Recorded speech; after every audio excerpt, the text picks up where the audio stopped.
अस्सलाम वालेकुम, hello everyone, this is Mohammad Shahid Ahmed. और आज की इस वीडियो में जिस टॉपिक को हम डिस्कस करने जा रहे हैं उस टॉपिक का नाम है Newton second law of motion. First law of motion और इनर्शिया का जो कॉन्सेप्ट था वो हम अपने पिछले वीडियोज़ में लास्ट वीडियोज़ के अंदर जो है वो डिस्कस कर चुके हैं। इस वीडियो में हम डिस्कस करने जा रहे हैं Newton second law of motion. तो वीडियो स्टार्ट करने से पहले एक छोटी सी इन्फॉर्मेशन, चैनल को लाइक करें, सब्सक्राइब करें, बेल आइकन को प्रेस करें ताकि आने वाली वीडियोस की नोटिफिकेशंस आप तक पहुंचती रहें। तो हम वीडियो स्टार्ट करते हैं।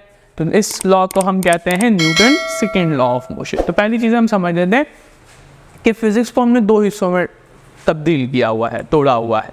एक क्लासिकल फिज़िक्स है, एक मॉडर्न फिज़िक्स है।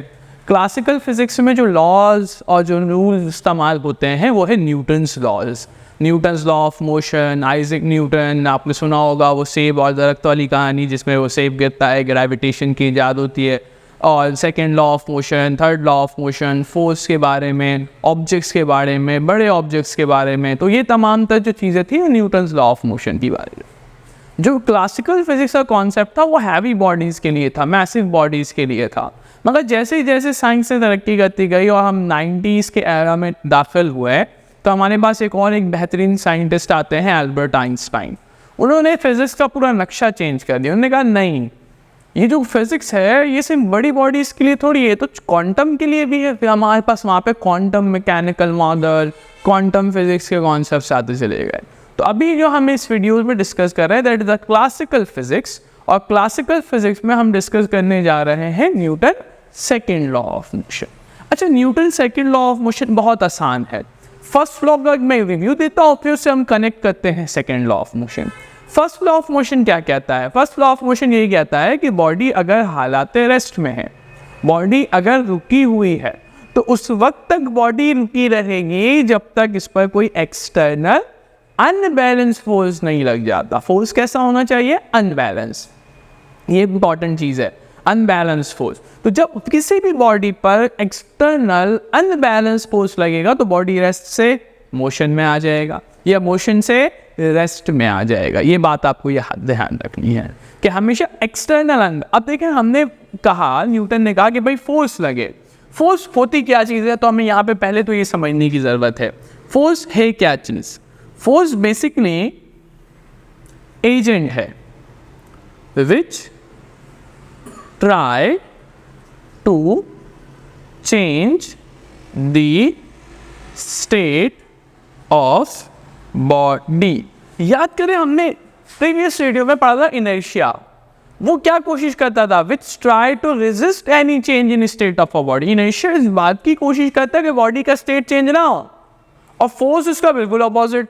फोर्स क्या कर रहा है? which try to change the state of a body। वो कोशिश करता है कि बॉडी का स्टेट चेंज हो जाए। दोनों अपोजिट है।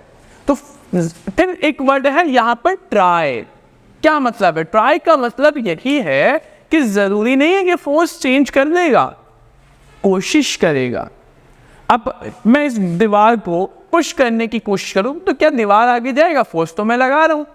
उस फोर्स ने कोशिश पूरी की कि मोशन ले आओ, क्योंकि बॉडी का इनर्शिया ज्यादा है तो बॉडी मूव नहीं कर पा रही। इस मार्कर को मैं आसानी से कर सकता हूं। क्यों? क्योंकि इस मार्कर का मास कम, इनर्शिया कम, तो फोर्स ने इसके बॉडी के स्टेट को आसानी से चेंज कर दिया।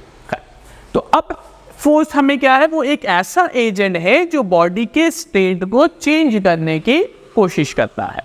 अब मिसाल के तौर पर हम एक सरफेस कंसिडर कर लेते हैं और उसमें एक ऑब्जेक्ट है जो फोर्स की वजह से, अभी वो हालात रेस्ट में है, जैसे ही फोर्स लगता है उसका स्टेट क्या आ जाता है? मोशन। क्या मतलब हुआ इसका? इसका मतलब ये हुआ कि अभी रेस्ट का मतलब इस बॉडी की वेलोसिटी ज़ीरो है, मगर कुछ देर बाद क्योंकि वो मोशन में है तो उसकी वेलोसिटी ज़ीरो नहीं रहेगी। अब क्योंकि बॉडी की वेलोसिटी में क्या आ रहा है यहाँ से तक, अगर हम इसे समझें तो यहाँ आ रहा है चेंज इन वेलोसिटी। हमने अपने वीडियो में पढ़ रखा है कि जब कभी भी वेलोसिटी के अंदर कोई चेंज आएगा वहाँ पे एक चीज़ जनरेट हो जाएगी, उसे क्या कहते हैं? एक्सेलरेशन। एक्सेलरेशन कहते हैं। तो कनेक्टेड है। अब बॉडी पे फोर्स लगेगा तो बॉडी का स्टेट चेंज हो जाएगा। स्टेट चेंज होने के लिए बॉडी की वेलोसिटी चेंज होगी, और जब बॉडी की वेलोसिटी चेंज होगी तो वहां क्या जनरेट होगा? Acceleration, that is the Newton second law. Force लगा, बॉडी की वेलोसिटी चेंज हुई, बॉडी की वेलोसिटी चेंज होने से क्या बनेगा, एक्सेलरेशन। यानी फोर्स हमेशा क्या जनरेट करता है, acceleration, that is the Newton second law. कि जब भी किसी बॉडी पर फोर्स लगेगा, बॉडी का स्टेट चेंज होगा, उस बॉडी के स्टेट को चेंज होने के लिए बॉडी की वेलोसिटी को चेंज होना पड़ेगा, और जहां कहीं वेलोसिटी चेंज वहां पर क्या जनरेट होगा, acceleration, that is a change in velocity. अब जरूरी नहीं कि स्टेट चेंज होने का मतलब ये है कि बॉडी रेस्ट से मोशन में आ जाए या मोशन से रेस्ट में आ जाए, सिर्फ ये चीज नहीं है। हो सकता है ऐसा भी हो कि हमारे पास बॉडी अभी वेलोसिटी जो है नॉन जीरो है, बट कौन सी वेलोसिटी है इस बॉडी की, कांस्टेंट वेलोसिटी है, मतलब 5 मीटर पर सेकेंड से बॉडी मुसलसल 5 मिनट तक चल रही है, वेलोसिटी में कोई चेंज नहीं आ रहा। मगर अगर इस पर फोर्स लगेगा तो बॉडी की वेलोसिटी हो सकता है 5 से 6 हो जाए, बॉडी की वेलोसिटी क्या हो गई, चेंज हो गई। अब बॉडी की वेलोसिटी कांस्टेंट के बजाय क्या हो गई, नॉन यूनिफॉर्म। हालांकि अभी भी बॉडी मोशन में है, अभी भी बॉडी मोशन में है, मगर यहाँ पे बॉडी की वेलोसिटी क्या है, कांस्टेंट। यहाँ पे बॉडी की वेलोसिटी चेंज हो गई, तो फिर क्या जनरेट हुआ इनके दरमियान, एक्सेलरेशन। और जहाँ कहीं एक्सेलरेशन जनरेट हो रहा है वहाँ पे इसका मतलब यहाँ पे क्या लग रहा होगा, फोर्स।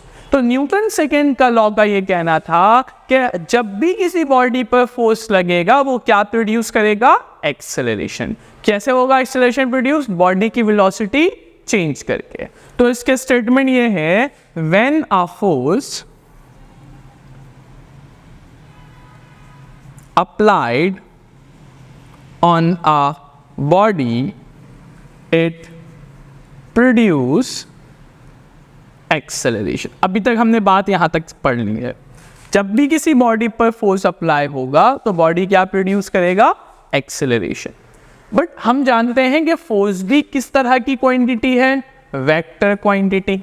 हम इसको क्या होती है वेक्टर क्वांटिटी, जिसमें आपको मैग्नीट्यूड की भी रिक्वायरमेंट हो और डायरेक्शन की भी रिक्वायरमेंट हो कि किस डायरेक्शन में है। एक्सेलरेशन कैसी क्वांटिटी है, ये भी वेक्टर क्वांटिटी है, दोनों की डायरेक्शन होगी। तो कहता है कि when a force applied on a body it produce accelerations in the direction of force। ये जो आपका एक्सेलरेशन बनेगा उसकी डायरेक्शन वही होगी जो किसकी डायरेक्शन है, फोर्स की डायरेक्शन है। जैसे यहां पर फोर्स कहां लग रहा है, from left to right, from left to right. तो एक्सेलरेशन की डायरेक्शन भी कहां से कहां तक होगी, फ्रॉम लेफ्ट टू राइट। इस तरह अगर फोर्स यहां से यहां तक लगता फ्रॉम राइट टू लेफ्ट, तो एक्सेलरेशन की डायरेक्शन भी वही होती। जैसे ग्रेविटी की ग्रेविटेशनल फोर्स कहां होता है, नीचे की तरफ, बॉडी को नीचे खींचता है, तो ग्रेविटेशनल एक्सेलरेशन की भी डायरेक्शन कहां होगी, नीचे की तरफ। तो जिस डायरेक्शन में फोर्स अप्लाई होगा उसी डायरेक्शन में आपका क्या बनेगा, एक्सेलरेशन।